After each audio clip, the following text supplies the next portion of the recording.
안녕하십니까? 제138회 건설안전기술사 4교시 문제 해설 및 핵심 강의를 시작하겠습니다. 이번 강의에서는 도심지 공법, 가설장비, 휴먼에러, 그리고 2025 안전정책까지 건설 안전의 핵심 이슈들을 심도 깊게 다룰 예정입니다. 저는 용산기술사연구소의 YK파크입니다. 여러분의 합격을 위해 최선을 다하겠습니다. 오늘 강의는 총 5가지 모듈로 구성되어 있습니다. 첫 번째 모듈에서는 도심지 공법 중 탑다운 공법과 관련된 고층 건축물, 역타 공법, 지중연속벽 그리고 안전관리에 대해 살펴보겠습니다. 이어서 두 번째 모듈에서는 가설 장비인 작업대차의 현장 작업 플랫폼, 거푸집 이동, 구조안전, 설치 해체 절차를 다룹니다. 세 번째 모듈은 안전심리의 핵심인 휴먼에러에 대한 행동 기반 안전, 인지, 오류, 안전문화, 그리고 교육 및 훈련 내용을 포함합니다. 네 번째 모듈에서는 현장 위험인 전기감전 예방과 도로, 포장 작업의 중장비 안전, 위험성 평가에 대해 알아보고요. 마지막 5번째 모듈에서는 2025 정책 로드맵에 따른 스마트 건설 안전, 중대재해처벌법, 미래건설 정책 및 실행 전략을 분석할 예정입니다. 기술적 해법부터 정책적 대응까지 건설 안전의 A to G를 종합적으로 다루는 시간이 될 것입니다. 첫 번째 파트, 도심지 건설의 해답 탑다운 타프마이너스다운 공법 개요입니다.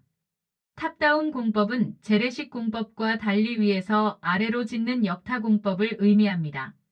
그 순서를 살펴보면 먼저 지중연속벽과 기초기둥 시공을 통해 지반을 안정화합니다. 이후 1층 바닥 슬래브를 타설하여 작업장을 확보하고 그 작업장 위에서 하부 굴착과 상부 꼴조 작업을 동시에 진행하는 방식입니다. 여기서 핵심 기술인 SPS는 철골 H-빔을 영구 버팀대로 사용해 가설재 해체를 불필요하게 만들고 CWS는 매립형 철골 띠장을 통해 슬래브의 각막 작용을 이용합니다. 또한 BRD는 이동식 브라켓으로 거푸집을 하강시켜 거푸집 재사용을 가능하게 해 비용을 절감합니다.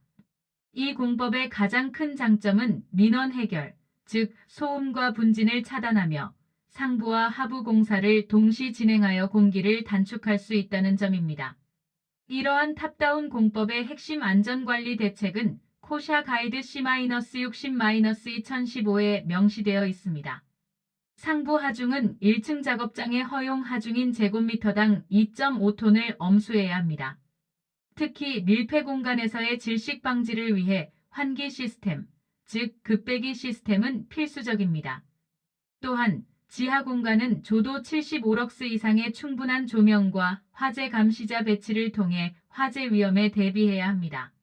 마지막으로 구조 안전을 위해 지중경사계와 같은 계측기를 통한 상시 모니터링이 매우 중요합니다. 지하 공간은 거대한 밀폐 공간이기에 환기와 조명은 근로자의 생명선임을 명심해야 합니다. 두 번째 파트, 교량 작업 대차 폼 트래벌러의 원리와 조립입니다. 교량 건설에 사용되는 작업 대차는 상부 트러스와 하부 트러스, 그리고 카운터 웨이트로 구성됩니다. 특히 카운터 웨이트는 작업 대차의 전도 방지에 핵심적인 역할을 합니다. 조립 순서는 먼저 상부 트러스를 조립하고 이어서 가장 중요한 카운터 웨이트를 설치합니다. 마지막으로 마스트와 하부 트러스를 연결하는 순서로 진행됩니다. 여기서 중요한 경고사항은 카운터 웨이트를 설치하기 전에는 작업 대차를 절대로 이동해서는 안 된다는 점입니다. 작업 대차 해체 및 이동 시에는 핵심 안전 수칙과 점검표를 철저히 지켜야 합니다. 운영 규칙으로는 이동 시 근로자 탑승은 절대 금지되며 전담 유도자를 배치하여 명확한 신호 체계를 확립해야 합니다. 또한 바퀴 쐐기나 스토퍼를 고정하여 작업 대차의 이탈을 방지해야 합니다. 점검표에는 카운터 웨이트의 설계 중량과 위치가 정확한지, 고장력 볼트가 규정 토크로 체결되었는지, 유압 장치에서 오일 누유는 없는지, 그리고 추락 방지를 위한 안전난간 및 생명줄이 설치되었는지 등을 꼼꼼히 확인해야 합니다. 세 번째 파트, 휴먼 에러 결과가 아닌 과정의 문제입니다. 인간은 실수를 한다는 말처럼 휴먼 에러는 시스템과 인간 특성의 불일치로 발생하는 부적절한 행동입니다. 이는 단순히 개인의 부주의 탓이 아니라 인간이라는 불완전한 존재와 시스템 간의 상호작용 실패로 보아야 합니다. 에러는 결과가 아닌 과정의 문제입니다. 정보 처리 모델을 통해 발생 메커니즘을 보면 위험 요소에 노출된 후 지각, 인지, 판단, 행동의 과정을 거치며 오류가 발생할 수 있습니다. 리즌의 모델에 따르면 휴먼 에러는 의도하지 않은 실수 슬립과 건망증 랩스 같은 비의도적 에러, 그리고 잘못된 판단이나 고의적 절차 무시와 같은 착오 미스테이크와 위반 바이올레이션 등의 의도적 에러로 분류될 수 있습니다. 건설 현장 맞춤형 휴먼 에러 저감 대책은 하드웨어와 소프트웨어적 접근으로 나눌 수 있습니다. 하드웨어, 즉 관리적 대책으로는 오조작을 방지하는 풀 마이너스 프루프 및 페일 마이너스 세이프 인터록 설비를 적용하고 SOP 준수 및 매뉴얼 가시화를 통한 작업 표준화가 필요합니다. 또한 식별 쉬운 표지판과 조명 개선으로 환경을 개선해야 합니다. 소프트웨어, 즉 교육적 대책으로는 작업 전 TBM을 통한 위험 예지 훈련을 실시하고 비상 대응 롤플레잉 훈련과 같은 반복 교육이 중요합니다. 궁극적으로는 에러를 은폐하지 않고 공유하며 개선하는 안전 문화를 조성해야 합니다. 네 번째 파트, 가설 전기 안전 보이지 않는 위험의 통제입니다. 건설 현장에서의 전기 위험은 크게 감전, 화상, 그리고 이로 인한 추락으로 이어질 수 있습니다. 이러한 위험을 막기 위한 세 가지 방어막, 즉 실드를 철저히 적용해야 합니다. 첫 번째 실드는 충전부 방호로 노출된 충전부를 막는 것이고, 두 번째는 접지를 통해 누설 전류를 대지로 흘려보내는 것입니다. 세 번째는 누전 차단기, 즉 ELB를 설치하여 감전 및 화상 위험을 사전에 차단하는 것입니다. 임시 수전 설비는 외함 접지가 필수이며 2m 이상 울타리와 잠금 장치를 설치하여 방호해야 합니다.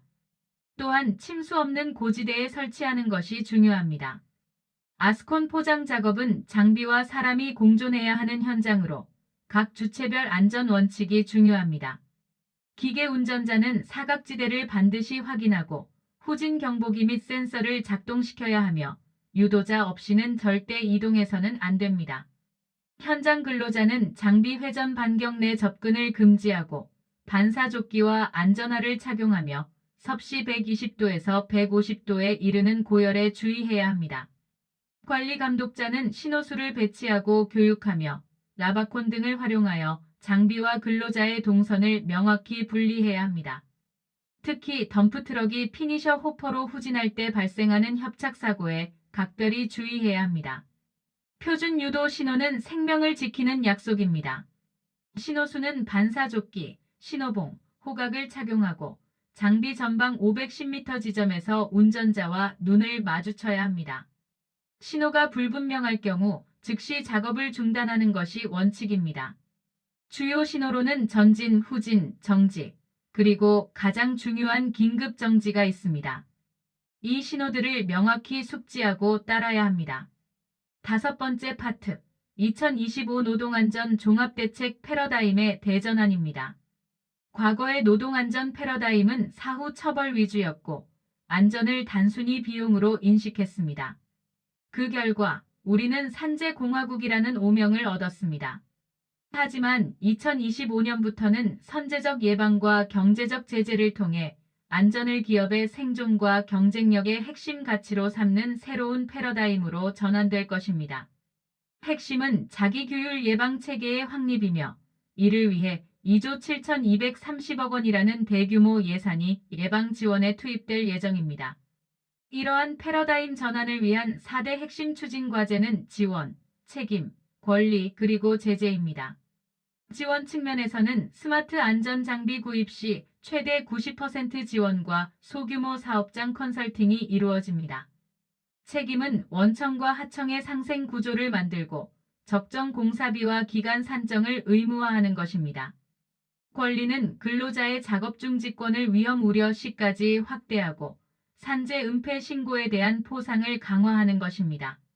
마지막으로 제재는 영업이익에 비례하는 징벌적 과징금과 안전불이행 사업장에 대한 삼진 아웃제를 통해 등록 말소까지 가능하게 하는 강력한 조치를 포함합니다.